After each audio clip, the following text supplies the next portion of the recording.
channel. Hey, you know what time it is, No Press fam?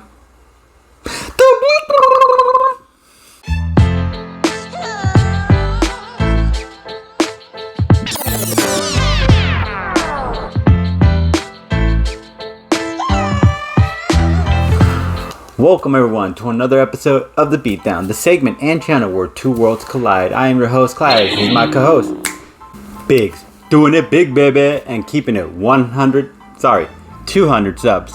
And if you guys enjoy our content, you know what you can do? You can share, you can like, you can subscribe, or you can turn on your notifications to get the latest episodes which we put out every week.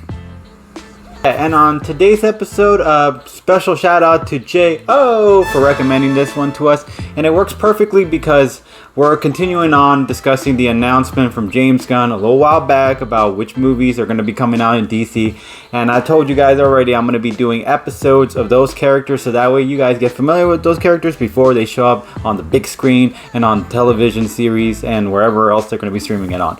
Anyways, let's go and get this started. I'm going to be starting things off by representing DC Comics' Blue Beetle.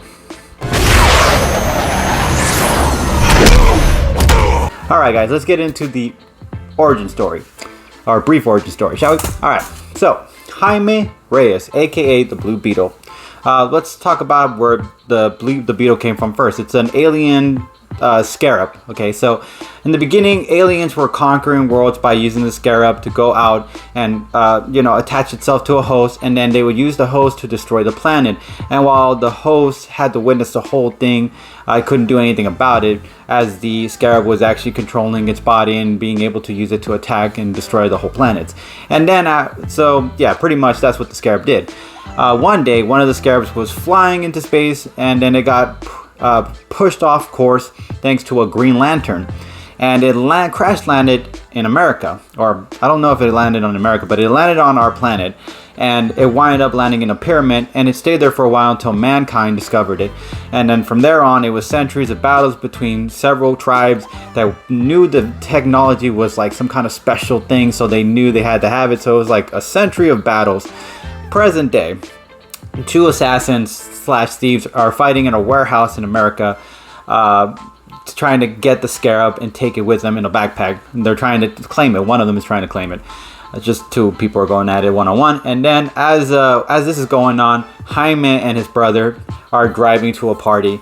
And as this happens, they happen to be there driving off. And then out of nowhere, these two assassins take the fight outside. And in the crossfires is Jaime and his brother. In order to save his brother from being, assassinated, because obviously one of the assassins threatened him, he decided to think on his feet quickly. He noticed that they were fighting over this backpack, grabbed the backpack, and ran off with it. He figured he sacrificed himself to save his brother from being, taken out. So one of these, they start chasing Jaime, and one of the assassins throws a blade at him, hits him in the back. Now, tragically, Jaime doesn't know what he got himself into, because inside the backpack was the scarab.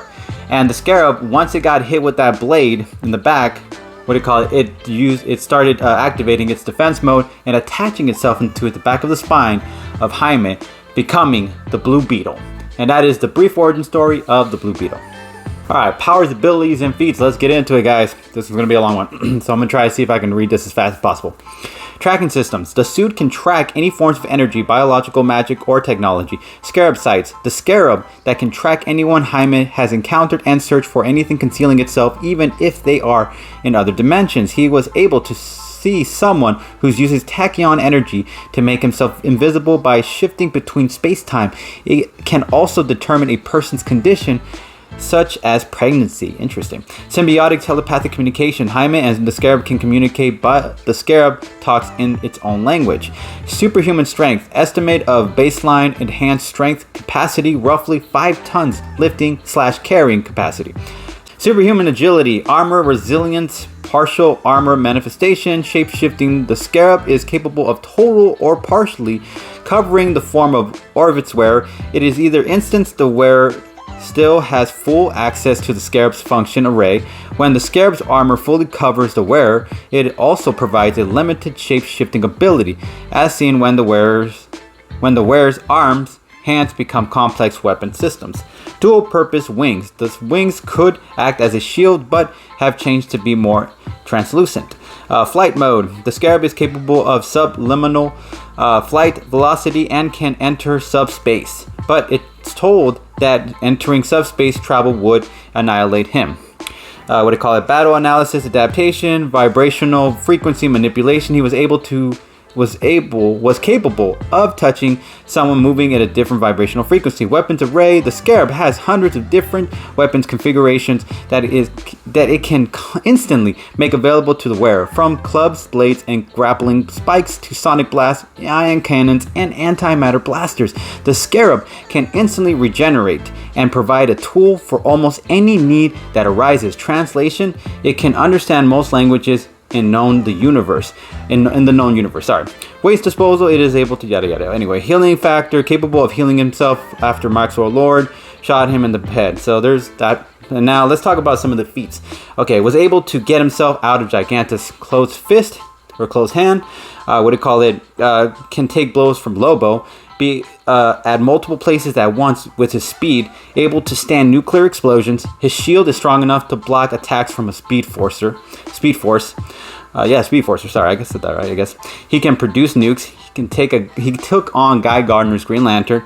With 5 Sinestro rings powering Starro, Beetle was able to take him on. Fought a being known as OMAC Prime, who was possessed the powers of heroes such as Wonder Woman, and when trying to absorb his suit's power, it was too much for OMAC Prime to handle.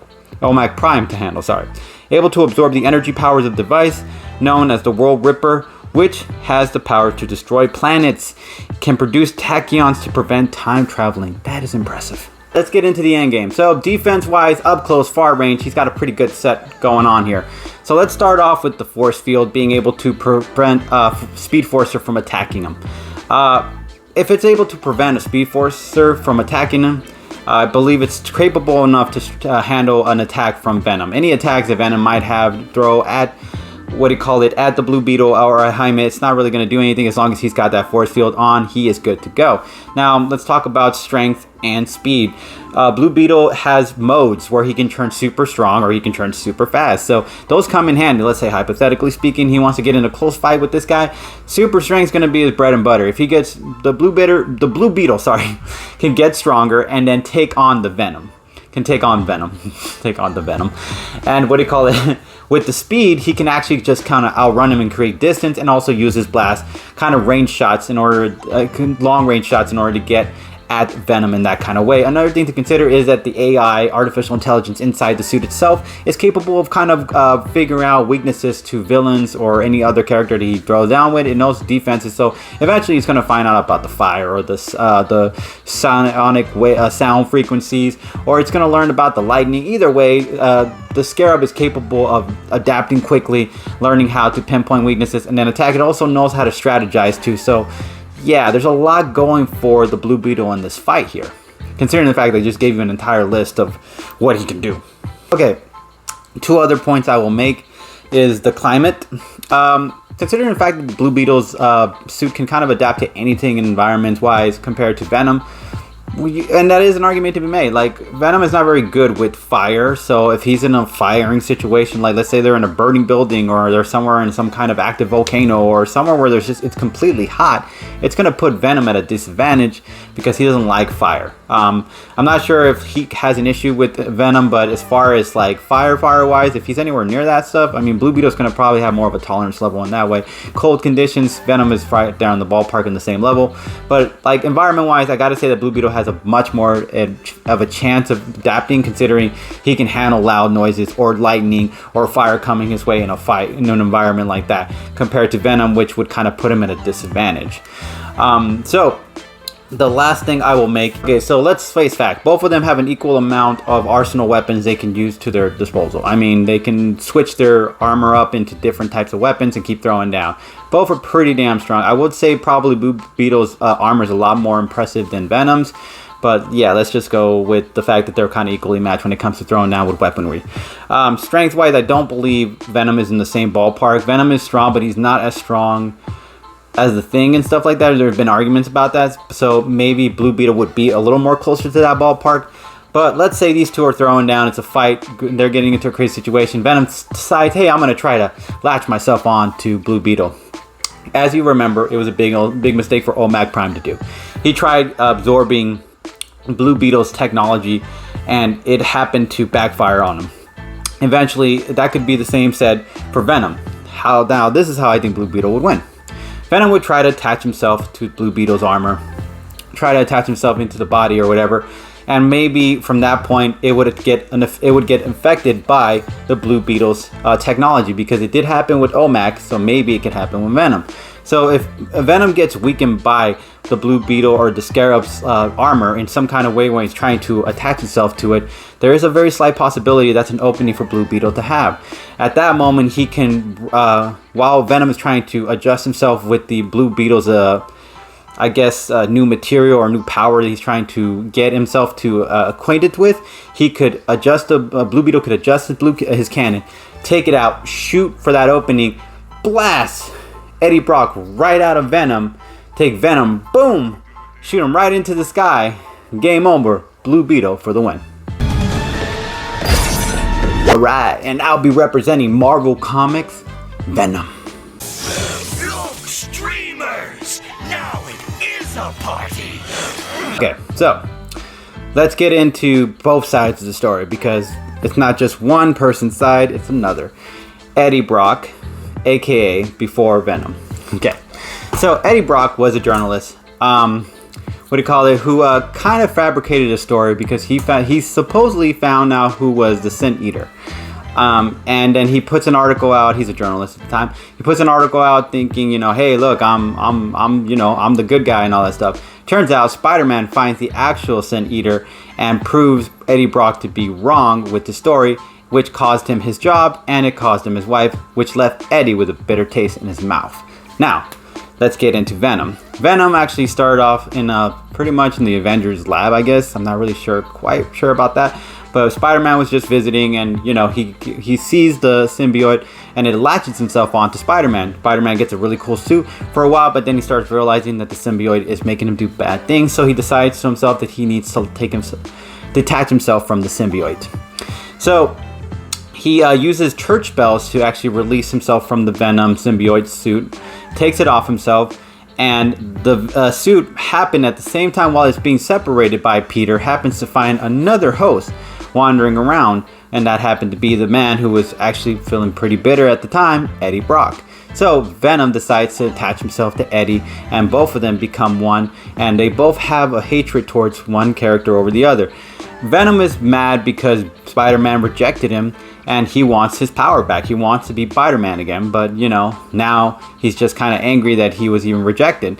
And Venom, or Eddie, wanted revenge from Peter. So Peter and Spider-Man are the same people, so they seem to work out. And that is the brief origin story of Venom. So let's get into the powers, abilities, and feats, because it's a lot. Okay, a lot. Let's see. We got superpowers: accelerated healing, acrobatics, agility, berserk mode, bloodlust, cold resistance, dexterity, hope I said that right, empathy, endurance, enhanced hearing, enhanced memory, enhanced sight, enhanced smell, jump, longevity, madness, manipulation, power mimicry, rage power, reflexes, stamina, stealth, symbiotic regeneration, toxin and disease resistance, wall crawling, web creation, acid manipulation, acidic spit, adaptation, body puberty, I don't know what that's all about, camouflage, corruption, duplication, elasticity, fusion, heat resistance, immortality, invisibility, master martial artist, master tactician, memory manipulation, multiple personalities, possessions, power absorptions, radiation immunity, reactive power levels, self-sustenance, shape-shifting, size-changing, symbiote costumes, telepathy resistance, transformation, weapon creations, weapons master, telepathy. I mean, this guy has got a list. Now here are the feats. He's defeated Spider-Man on a few occasions, catch bullets with his mouth and shot them back with his mouth, broke through Iceman's ice, who is strong enough to hurt Thor with his own ice. Can even take on Miles Morales to Spider-Man, defeated Sandman with a bite.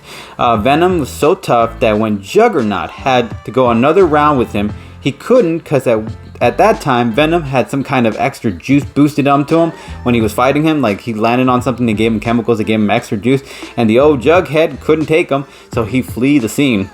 Yeah, think about that. Juggernaut's not the type of person to run from a fight. You know, on Superman and Spider-Man, and still held his own in a crossover. Yeah, I mean, it wasn't, I mean, if you read the comic, it's not that good, but I mean, it's impressive to think that Venom even could manage to hold not only Spider-Man, but the Man of Steel himself. Oh, defeated Carnage by eating him before he bonded with Cletus Cassidy. Damn, okay, this is impressive. In a what-if storyline, where Venom completely bonds with Peter by getting rid of Peter's life force entirely and begins rampaging, eventually encounters Hulk and Thor and putting Hulk down by absorbing the big man's radiation, making Venom even stronger. And he was going to do that to Thor too. Alright, so the end game, guys. Look, to say that Venom has got this in the bag, it's not really that easy to be said. But there are elements that we could add to give Venom the extra juice he needs during a fight. For example, the element of surprise. Yes, element of surprise does come in handy. Granted, the Blue Beetle is capable of seeing things, but speed and creating a kind of a moving around, dodging sight situation might come in handy, which Venom can do. He can avoid being seen by Blue Beetle if he moves quick enough, which Venom is quick enough to move. So with the speed he has, he could hide and do the element spice where he just kind of comes out of nowhere and attacks him with one of his weapons, which would be a good idea because surprise moves are going to probably be the best way for Venom not to be taken down completely out of commission right away, because the AI obviously having artificial intelligence but does come in handy, but Venom is also itself, the symbiote is a very intelligent thing. Its cosmic awareness is capable of being, and on top of that, the knowledge it's learned from the cosmos is also comes in handy when it comes fighting against something with superior intelligence. But in a fight against something that can learn your strategies, yeah, element surprise is the best way to keep it from learning your moves. Another thing for Venom to keep the pressure on Blue Beetle is just constantly keep tossing him around like a rag doll, because truth be told, if he keeps Blue Beetle moving, it might keep Blue Beetle from being able to kind of come with a real full strategy. On top of that, obviously that's not going to last forever, so you're going to want to come up with an extra plan, which is again the element of surprise. Now I would think since Venom has some kind of acid he can spit, I think he could just shoot that around while facing Blue Beetle, while thinking Blue Beetle himself thinking, he's just missing all the shots, and while he's throwing down on me, it actually is a trick. He would actually Venom would actually run out of there when the building's about to collapse, since he threw the acids in all different angles, so the building would eventually crumble and eventually Blue Beetle having to be crushed by it. And now being crushed by a big building, that's going to take a toll regardless of how you feel about it. If he was going to take a toll or a beating from Lobo, who can pretty much hit planet types of beatings, I'm pretty sure a building being thrown down on you is not going to be something you can just kind of brush off. Alright, and as always, I gotta add the wild card. So let's talk about a couple things. In one instance, he touched some kind of chemical that gave him extra juice to make him face Jughead, which is Juggernaut, and even beat him and get him scared. I think Venom can do the same thing. If he finds the same chemical he used against Juggernaut, he could probably overpower Blue Beetle at some point and take him out of the suit or beat him in that kind of way. Either way, I do believe that eventually Venom will be able to put the Blue Beetle down. If he doesn't at least eliminate him, he could put him at least KO. I do believe Venom can do that with that extra juice he has. And now the other thing I'll add is that this is going to be a battle that goes around. It's going to be like a everywhere battle, which means it's not going to be just placed in one spot. They're going to be fighting everywhere, because I do believe that gives Venom the opportunity to, that will present himself, which, let's say hypothetically, they get into a junkyard. Or they happen to wind up in some science nerd convention, because obviously, that's probably but that's unlikely compared to the junkyard situation. But let's say we go with junkyard for now. If they get into a fight at a junkyard and there's a giant magnet there, it's going to come in handy for Venom, because if Venom happens to turn on that giant magnet, it would be able to get Blue Beetle latched onto it. Of course, you're going to want to put on two magnets to kind of split the suit itself, not being able to use its weapon to attack or shoot you. I would think the two giant magnets would be perfect enough to do it, and I do believe Venom is capable of doing it. He's smart. Don't let looks deceive you. Venom is capable and very intelligent, so he might be able to strategize in the junkyard to use those magnets and attach. Let's say they were fighting and the magnet was on and Blue Beetle was about to shoot Venom, and they was about to be like, oh no, Blue Beetle could get attached to the magnet, and that's when Venom would be like, oh, wait a minute. You're not very good with magnets. This comes in handy, and then grab the other magnet. And he can because he has the strength and the speed to do it. So I do believe it would put Blue Beetle at a disadvantage, would give Venom the opportunity to jam himself into Blue Beetle's armor or rip it apart, or if the opening presents itself while the magnet's splitting Jaime's suit, he could put some acid or poison inside of Jaime and eliminate the host itself before Blue Beetle can put himself back together, and ultimately giving Venom the W.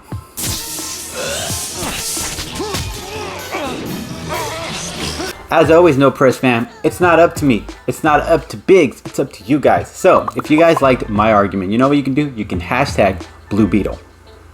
And if you guys liked my argument, you know what you can do? You can hashtag Venom. And as always, No Press fam, we really appreciate you guys. Catch you guys later. Peace.